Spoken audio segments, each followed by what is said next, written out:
Ready to keep you company wherever you are. Carte Blanche, the podcast, brings you immersive, hard-hitting stories anytime, anywhere, every week.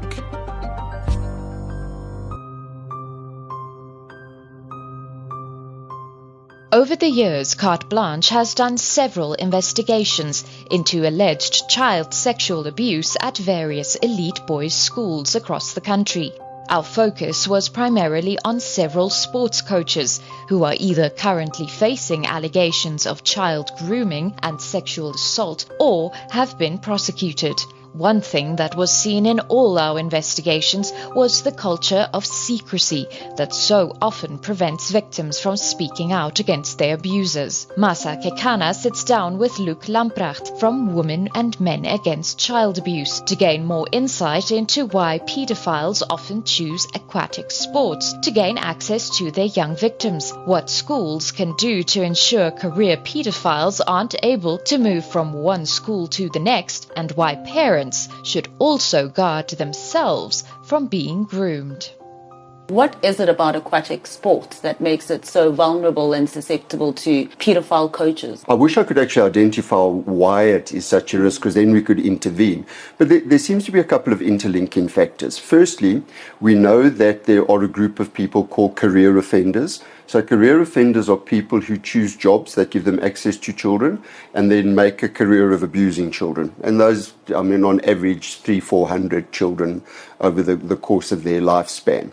The second thing is that in order for children to be groomed, there's a very specific component of grooming called boundary violations. Now, when you are, for example, in locker rooms and you're training and children are doing on-deck dressing and undressing, there is a way of getting away with boundary violations within the context of specifically aquatics, but other sports as well, that you wouldn't get away with in other contexts. It seems to be a combination of the career offender and the kind of boundary violations that are almost inherent within the sport, which then allows for grooming to occur.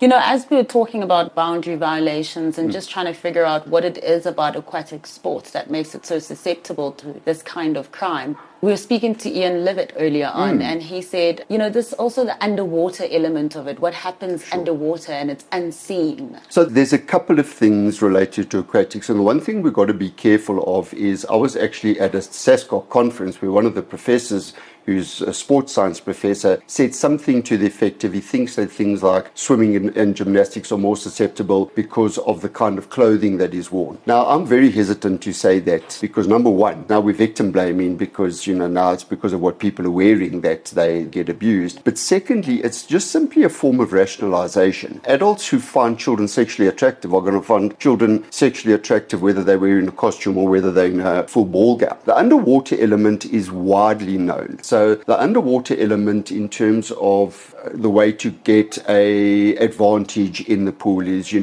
will grab someone's genitals under the water where no one can see. So there is that level of the underwater. But there's other components to it as well. For example, in the Parktown case, one of the initiations was boys having deep heat rubbed on their genitals and penises. Now, when that was reported, it was never reported as a sexual assault. It was reported as something physical because of rampant homophobia, and these are boys touching boys. So there's all of these things that people use, and I think that there are more rationalizations that are excuses rather than reasons. Obviously, we need to look at the risk factors like underwater and make sure, for example, that coaches are not in the water with children, or they are not promoting socially sanctioned deviance like grabbing people's penises to gain an advantage underwater. We do need to address those. Now, in the St. John's case, the alleged perpetrator was the wall climbing coach. Does this mean that all school sports are fair game to pedophile coaches? There is no doubt. Career offenders choose jobs that give them access to children to whom they are sexually attracted. And we must call it for what it is. So if you look at the Scouts, for example, there are in excess of 85,000 charges in the US in Scouts. If you look at the Catholic Church, if you look at gymnastics. So we must understand that anywhere where children are is a risk. So, Luke, what should a child do if they are being touched inappropriately by a teacher or a coach? We need to create environments where children don't have to say no to adults. That's the first thing. The second thing is we need to teach children to say no to adults. So we run around with these mythical child protection programs, like if an adult tries to touch you, you must say no and then go tell someone, etc. Firstly, we as adults, we never even allow children to say no in a safe context. So you take your darling little child off to your mother-in-law and your mother-in-law wants to kiss the child. Child looks, I don't want to kiss granny, so you better kiss your granny. So we kind of override children say no even in safe context. So children should be able to say no to adults even in safe contexts when it relates to their personal boundaries. They need to learn to say no to those boundaries throughout their lifespan to any adult who crosses their personal boundaries. So if your child comes home and says, I think Coach so-and-so is touching me in a weird way, at that point, what should a parent do? So the first thing is we have to make it clear to children what is expected of a professional in terms of a professional's behavior. There are boundaries in terms of professionals where they are allowed to do A, B, C, and D. And if they do anything other than that, you must tell me immediately. Now, what do we want parents to do? Number one is that if it is a violation of a professional boundary, it is in the interest of the coach as well to be called out so that he can modify his behavior if it is not sexual. Then we need to have parents and children have a lot of courage around it because they're scared of ruining someone's career. They're scared that they're not going to be selected for the team, that they're going to be excluded. And, parents want their children to have the best coaches and to do well in sport because then they rise to the top and get access to good schools, good universities, good jobs, and get access to privilege via sport. So talking up against it requires a lot of courage because you can lose things in it. So in all three schools that we're looking at here, Yes. There's Gray's High School, St. Andrews and St. John's College, they were alerted, the schools were alerted about this inappropriate behavior. So what they should have done is they should have done what the law calls for. You report it. Now, you report it to social work agencies and you report it to the police to open an investigation into the circumstances that gave rise to the concern. So what people must understand that the mandatory reporting clauses in our law are there not to make someone guilty and ruin their career, etc. It's there to open a set of services and particularly to victims. That's the aim of it. Yeah, because it seems there's like a veil of secrecy with these schools as well, because with all three of these cases, all these teachers went on to other schools. Sure. Now, shouldn't those schools have been alerted about these previous complaints? To make it quite simple, generally they'll call them in and have a conversation and then they resign and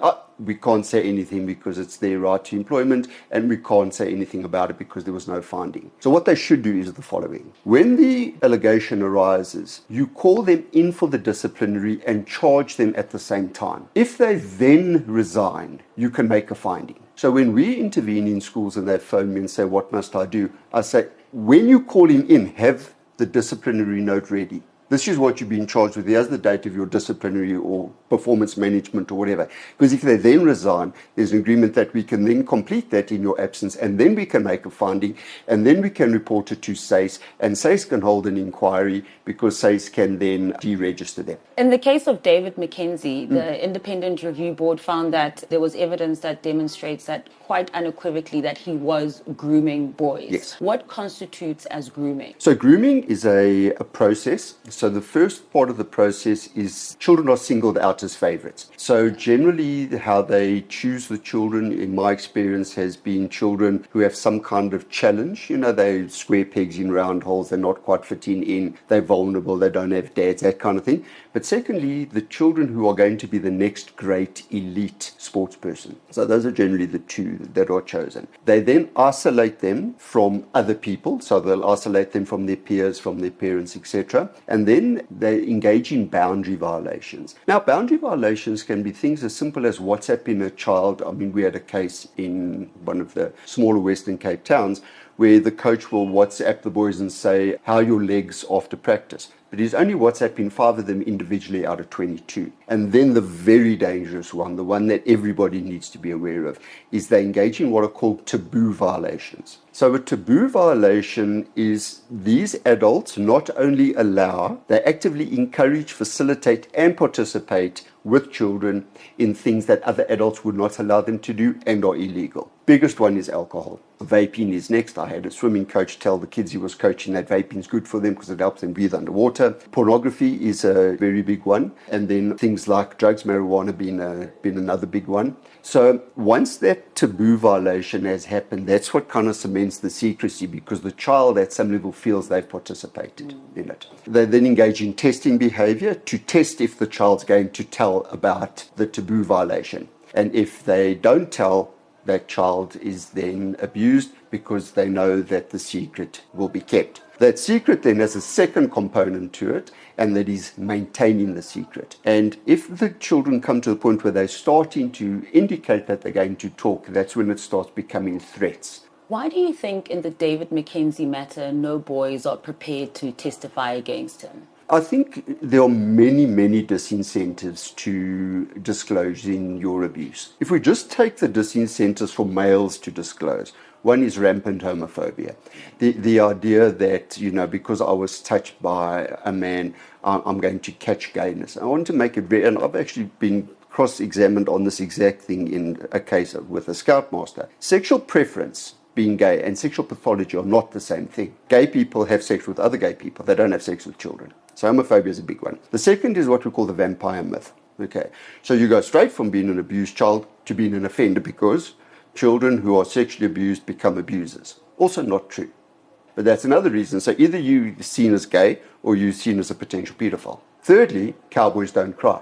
Fourthly, in terms of these schools, is that code of secrecy is what keeps you in the in-group. And if you are going to betray the in-group, all the things that you would have access to in terms of old boy privilege is removed from you because you have outed the system. So you will have your privilege of participation to this boys' club removed from you. How difficult is it to dispel that kind of a culture of secrecy, of snitches get stitches? In schools where there's boarding, it's extremely difficult. So I found it easier in non-boarding schools than in boarding schools. So boarding schools are total institutions. So total institution is an institution that tells you what time you wake up, when you bath, what you eat, when you eat, what you wear, when you wear, how you wear, where you go, where you don't go, etc. There is no sort of freedom of anything. So you get an institutionalization of them. And once you have that institutionalization, particularly in adolescence, because remember, the job of a teenager is to be okay enough with who they are now while they're working out who they're going to become. So it's a mixture of identity and belonging. And because you're in a total institution, particularly in a termly border scenario, your identity and belonging are totally attached to that school and that boarding. So if you remove it, what happens is you remove identity and, as I said earlier, the sense of belonging. So it is incredibly difficult to do. When you are doing your desktop research and you're checking out a coach, if there are rumors, yes, and there were allegations before, like in the case of Dean Correlson, and you know that this person has been arrested and convicted in another country, but there's nothing in your country, South Africa, you should still take that as a red flag. Absolutely. In fact, it's more than that. So what should happen in the case of, say, Correlson is the following.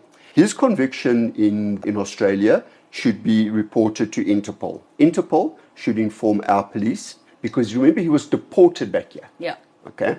So it should be reported here. He should then end up on our sex offender register and our registered people who are not suitable to work with children. That's what should happen. And then people should check those registers and not employ people who have criminal convictions of sexual offences against children. In the St. John's matter, there've been 15 complaints thus far. What does that tell us about, one, the accused, but also about the school? So we must remember that these guys are extremely clever. So any groomer first grooms the organization that employs them, then they groom the parents, then they groom the children. So you have to understand that this is a methodical thing where they set the entire system up for their needs. That was also picked up with, just talking to the parents of Julia, as of Julia's mom, and Thomas's dad, that they were wooed too. 100%. You must remember you can't get access to a child where you've got an involved parent. So it's impossible. So you have to groom the parent. And they generally do it by saying, your child is fantastic at this. I'm going to I'm going, in fact, sometimes they use the word groom. So I'm going to groom them into the greatest climber or the greatest whatever. And parents, oh, yeah, no, that's fantastic. My child's wonderful. And every parent wants to think their child's wonderful and is going to be the next great star. That's why you send them to these places. I think for me, one of the things we are not considering at the moment is the secondary victims. So we have got parents who are terribly, terribly victimized by these systems. And I think we need to be very careful about how we put things out in the world, because people are very quick to blame parents. How did you not see this? How didn't you know? Why didn't you do it? And we engage in this blaming of the parents because they were supposed to, by some miracle, know, or they should have helped their child, or their child, why didn't their child turn to them, etc. Anything you'd like to add? What I want to say to all male survivors is that if you need help with what you're feeling, what you're thinking, please come to us. We run a thing called the Mail Room, spelled M-A-L-E, and we can assist you. Reach out to us. You don't have to tell us who you are. You don't have to tell us who, whatever. Just come to us. If this thing is eating you like the cancer it is, come talk to us. Message us. And then if you want to go through the criminal system, us as Women and Men Against Child Abuse, we will help you. We will support you through the system. Is the system complicated and difficult? Yes. But is it important? Yes.